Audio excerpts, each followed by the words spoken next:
as leaders, we are creating an environment where there are things that are unacceptable. We have to address it.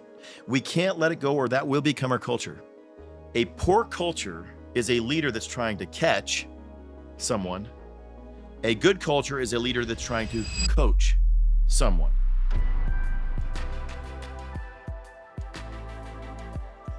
Welcome to ReedFlections, a podcast on life, leadership, and learning. I'm Art Calderon, your co-host. I'm here with Reed Nyffeler, CEO, global franchising security firm, headquartered here in the heartland of America. Reed is a husband and a father, an author, and he's going to be sharing a lot of insights with us based on experiences that he's had over the years. Now, season 2, which we're in now, we're all about developing authentic and intentional leaders.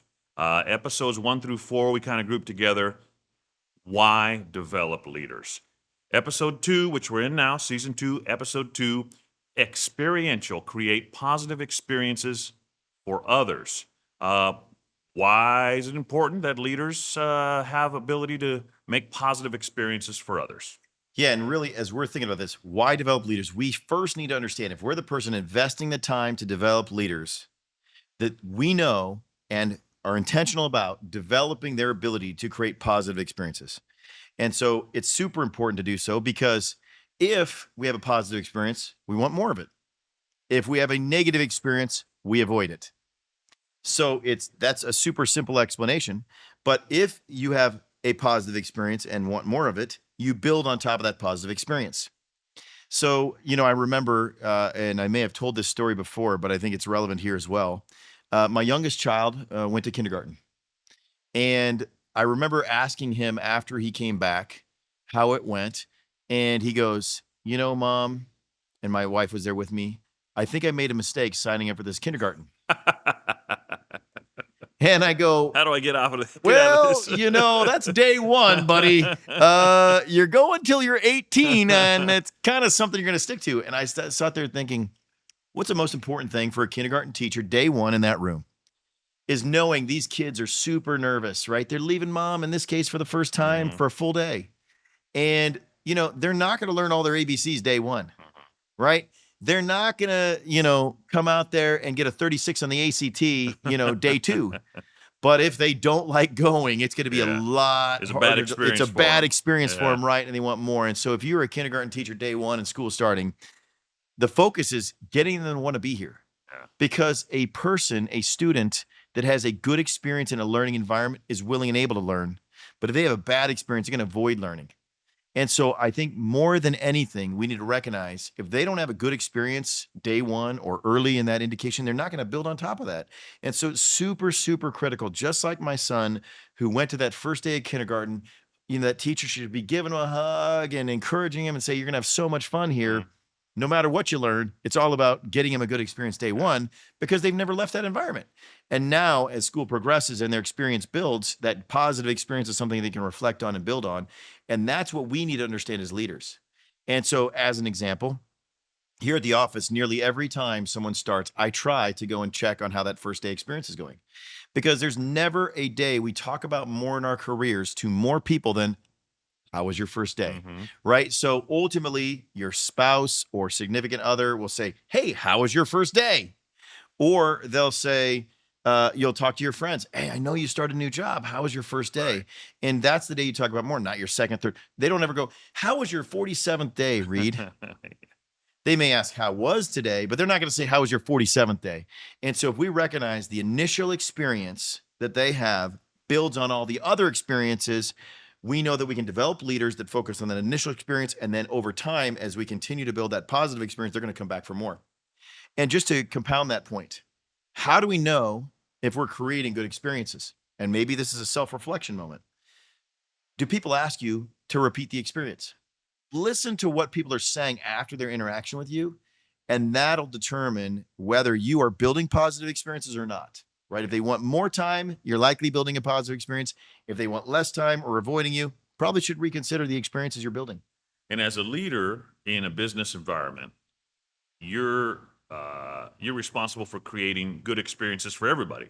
And when everybody has good experiences, not to say that, sometimes work is just work, right? This is hard, you got to push through. But if there's good experiences, as a part of your work, then you create a good culture, right? You create, and everybody is more productive Absolutely. altogether. Absolutely. Good. So tell me about a time you were part of a great experience because you had a good leader who created that experience for you. Yeah, and first and foremost, groups can create a better experience for everyone, right? And you're all part of that. And so, a group that I remember distinctly was when I was in college. You know, I was there and I was with a group of friends, and they were missing a goalie, a soccer goalie, and so, or football for our international listeners. We And have so, football in America. We just don't use our feet much. yes, it's a different sport, but nonetheless, I remember, and they needed a goalie. I was like, I can do that. Yeah. I How hard was can a it be, right? how hard can it be, right? I was a wrestler in high school, and so I had, relatively speaking, quick reaction time, and I could kind of read body language as a wrestler, and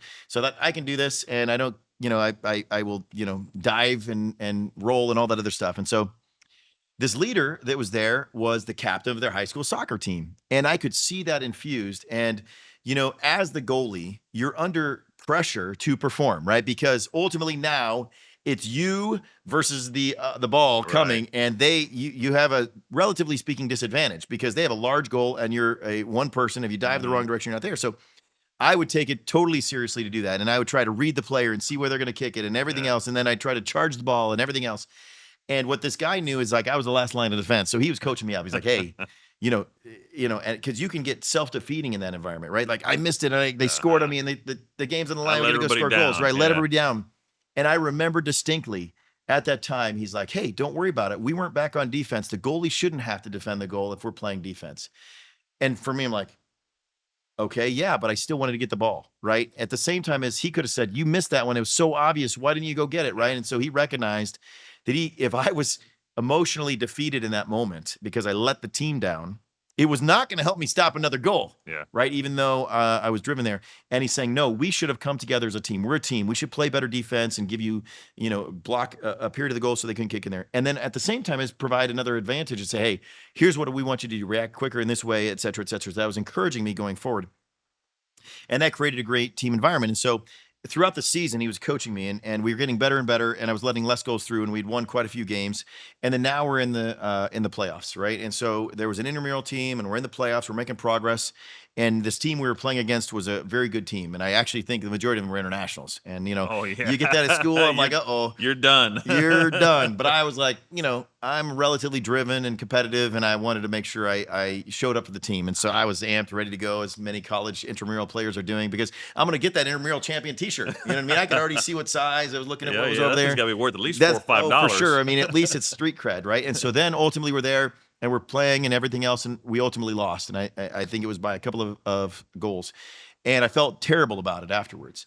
And he said, hey, they were a great team. We gave our best, and we win as a team, we lose as a team. And, clearly at the moment, we're thinking we want the championship. Yeah. But what we really carry in every environment is our lesson. And that's what was so valuable for me, because, that championship trophy probably would have been dusted off, maybe never. It's going to be in a box hidden and probably lost. The T-shirt, I mean, I've grown a little bit, may or may not have fit. But the memory and the experience is something I carried forward going forward. In fact, as we go forward, we don't even realize the power and value of experiences in the moment until sometimes many years later. And so in that moment, I was defeated and everything else. At the same time, it's great fun. And we came back the next year and obviously competed as a team and whatnot. However, the experience and the value of that didn't come forward until years later in my life. And I remember having a child and my oldest daughter, and we went to get our kids in sports. And so, sure enough, I'm sitting on the sideline, and it was the YMCA. If you've ever done YMCA soccer, Oh, yeah. they have a makeshift field. I mean, you're the coach, sets up the field, and they're putting four Uh. cones. There's no referee, and it's kind of, there's two objectives. One is to chase the ball, and the other is to pick daisies. And so, it just matters of which the 5-year-olds are going to do. And so, my daughter, occasionally, she chased the ball, and some of her teammates picked the daisies. And it's the first practice, first game.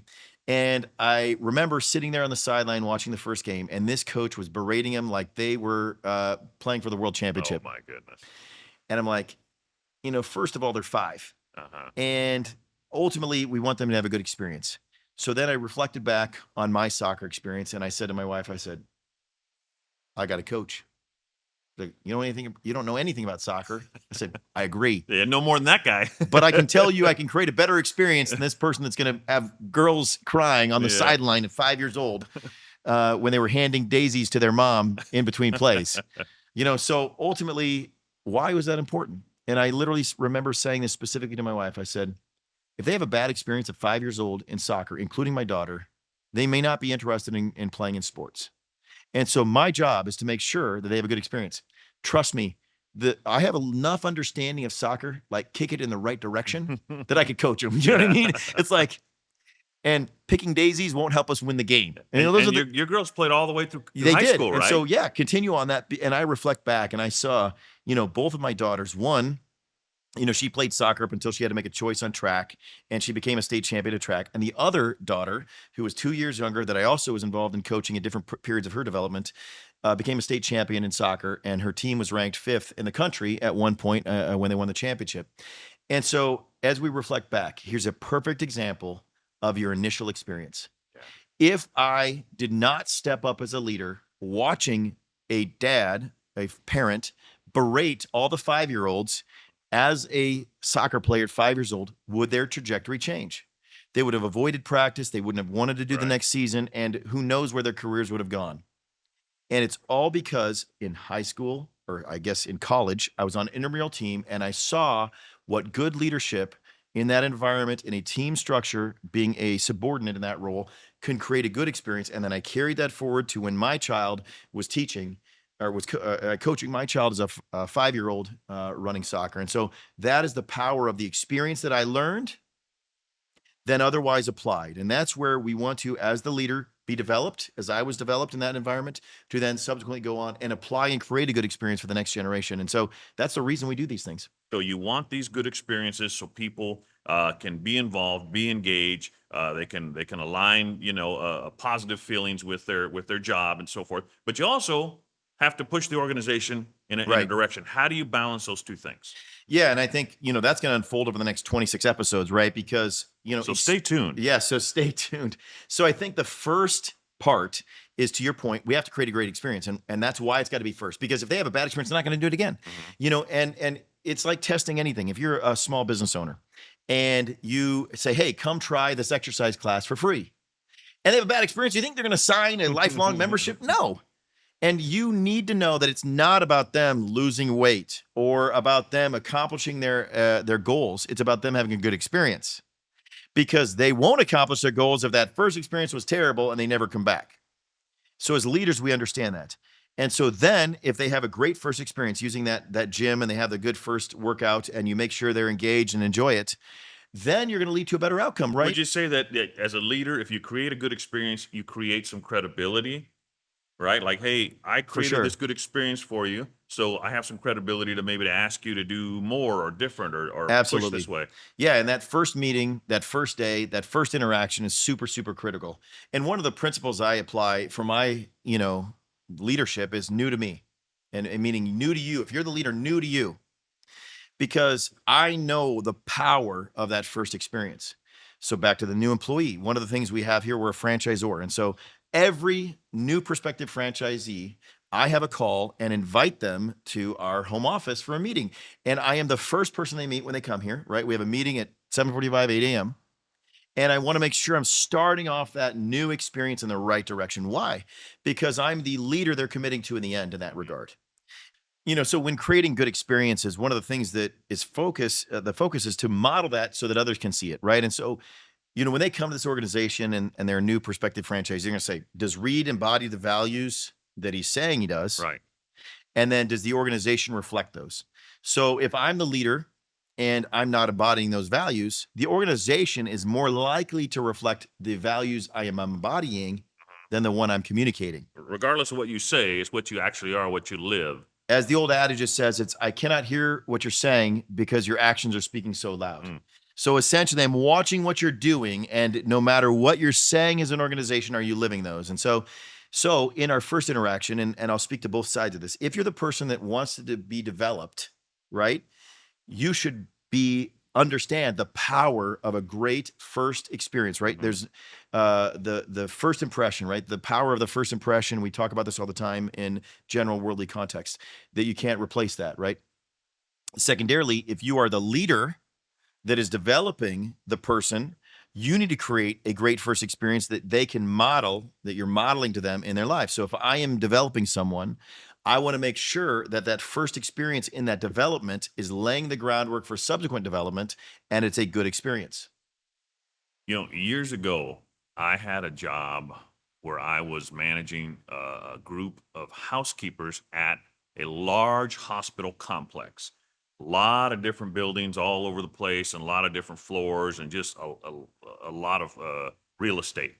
And my boss would come with me, and he would make me try and sneak up Mm. on these people to try and find them, had taken a break when they're not supposed to, or being out of their area, or smoking a cigarette, or doing something. And he spent a lot of his time telling me to come along, shh, let's go around the corner, and trying to find these people. And it created horrible experiences for me and for them. And talk about what is how does that happen when, instead of creating good experiences, the leader is creating bad experiences? What does that do to the culture of an organization? So that's going to destroy a culture. But before I want to get this point out, then I think it's critical. A poor culture is a leader that's trying to catch someone. A good culture is a leader that's trying to coach someone. And so in that environment, he was a bad leader. He was trying to catch them making a mistake instead of coaching them to perform. And so that is where we create an experience where we look at opportunities to coach. And so if we look in any context, and if I look at myself as a leader, I'm looking at a good experience as an opportunity to coach. And so, for example, I was riding in my car with my oldest son, and he takes a role here at Signal, and he was coaching an employee. And I was just listening to the call, and I could catch something that he could say that would be an easy disposition for me to say, you said that wrong. You should have said it like this or anything Mhm. else. Or I can coach to better performance. If I catch, I'm going to say a very specific task, and what's going to happen? They're going to get defensive, and that's going to Mhm. create a negative culture, and they're going to try to avoid saying the same thing. Conversely, if I'm coaching, they're going to think the next conversation. So I'm not going back to the conversation they had. I'm focusing on the next conversation Mhm. because I can't change the words he said, Right. right? That's catching. But I can change the performance of the future by coaching. And so then I'm saying, okay, what can I coach in the next circumstances? So when we're coaching, we're looking at the repeatable process to achieve that. We're going to reorient our mindset to create a greater experience. And so in that catching scenario, we're creating a bad culture. Now, what happens, and I'm sure this happened in that environment, just to kind of extrapolate that out. Well, then everybody's avoiding it. And I'll give an example. I had a franchisee that came to me and he said, Reed, I really need to get ready for a lot of business. I said, well, why do you say that? And I won't say the city, but he said they elected a new mayor. And in this city, this mayor said they will audit every single police report. And if you have two mistakes, you're fired. Oh, wow. And they're doing that against their values, not what the police were trained. And so I said, well, why does that affect you? And he said, because the police aren't writing any reports. The police are not going to arrest anyone or write any reports because they don't want to make those two mistakes and lose their pension. So here is a leader. And we run a security company. And we run a security company. Here's a leader, mayor, that is saying to the police officers, right, that is ultimately their appointees, that if you make a mistake, you're fired. I'm gonna catch you. I'm going to catch you. And trust me, I got two people looking at every single report. If there's a single mistake or something that we do not agree with, you're fired.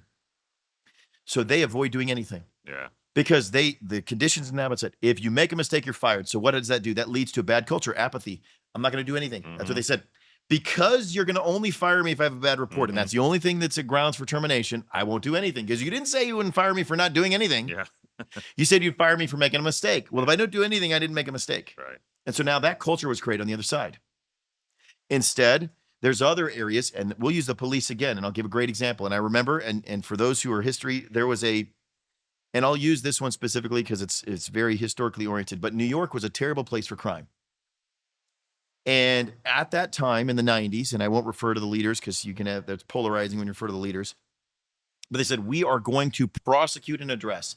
And this particular leader throughout the mid 90s and later 90s was able to totally change the crime culture in New York because they said, we are going to support a healthy community.